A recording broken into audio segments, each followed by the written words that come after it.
Hello ladies and gentlemen, GameStay here.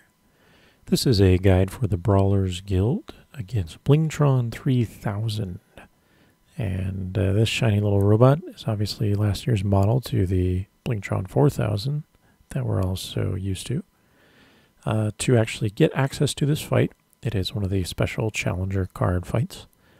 And you simply have to open up a care package from Blingtron 4000 from your, friendly local engineer and get lucky to loot the quest item to get the card. So I don't know what the actual drop chance is. For me, it took me 3 packages or 3 days to actually get one. So just keep trying. Eventually you will get it as well.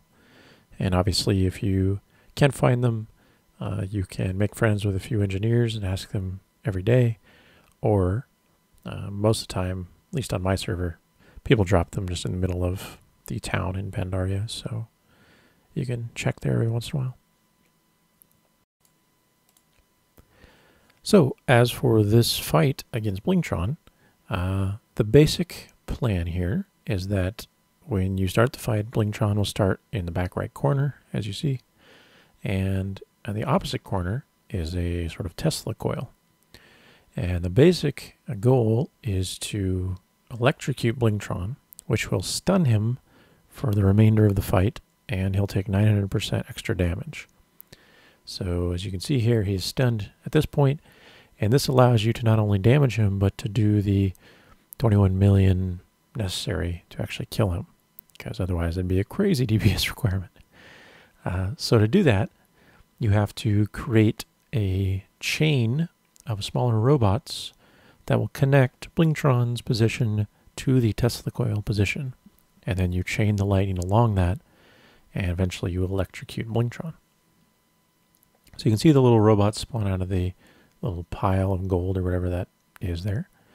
And you want to spread them apart about 10 yards or so from each other. If you do it too close, it's going to take you too many robots to get across the arena. But if you do them too far away, then one may not be in range to connect to the other when you actually activate the coil. And if you do that, and one doesn't connect, all the robots that did connect up to that point, the Blingtron 2000s, will be destroyed in the process of firing the coil. So you have to be certain that once you fire it, it's going to work that first try, because you only get one shot really. You don't have enough time to do it again, just because the Blingtron 2000s don't spawn that fast.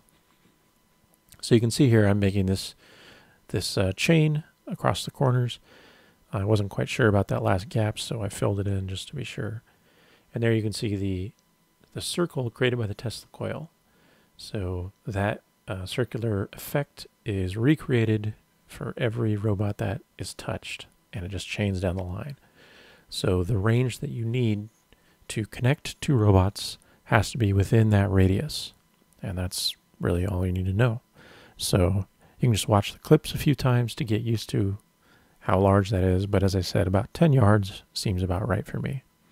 So I can't really remember offhand how many of the little robots I used, but if you just spread them out appropriately and eyeball it to match that circle's radius, then you should be okay. And other than that, the only other ability going on here is a rocket that Blingtron will use very frequently.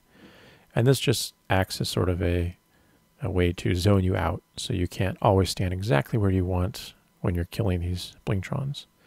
So to counteract this, the best thing you can do is just to be flexible.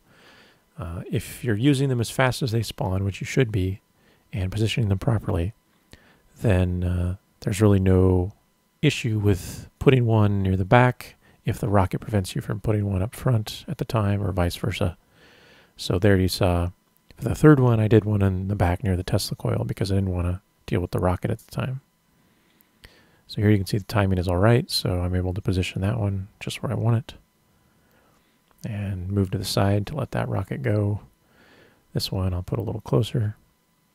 So there, I don't think those would have connected. It would have been close either if they were. So I just wanted to be safe, and I had time, so I did one more between them. But now I know everything's in range. So then you right-click on the Tesla coil. And as soon as you right-click it, immediately move to one of the empty corners of the room as fast as you can. Because if you get chained, if you're within the radius of one of those, and you receive a chain as well, you'll be killed instantly. I've seen so many people on this fight make that mistake. They do the chain setup just great, and then they immediately run over to Blingtron, and as the chain comes along, it hits them as well, and they just die. So stand in one of the other corners that is not near Blingtron or the Tesla coil as soon as you activate it, and wait for it to actually hit Blingtron and dissipate from everything. Then run over to him. He'll take 900% damage and use all your DPS cooldowns, and you can just burst him down from there. As for the actual DPS you'll need for this fight, it's not that severe. As long as you can do the chain efficiently, then you should give yourself at least 30 seconds to actually deal with Blingtron. And with a 900% damage boost, that's a lot of time, especially if you have any DPS cooldowns to speak of. So yeah, focus on that and just get the chain down efficiently. Don't waste a lot of time dodging bombs if possible. Always make sure you're efficiently killing a Blingtron 2000 where you want it to be. And don't be afraid to move your position so you don't have to do one after the other. You can just alternate spots or wherever you need to find an opening. That's fine. And that should cover it. So that is the Blingtron 3000 encounter. Good luck. Thanks for watching. And as always, if you enjoyed, please subscribe.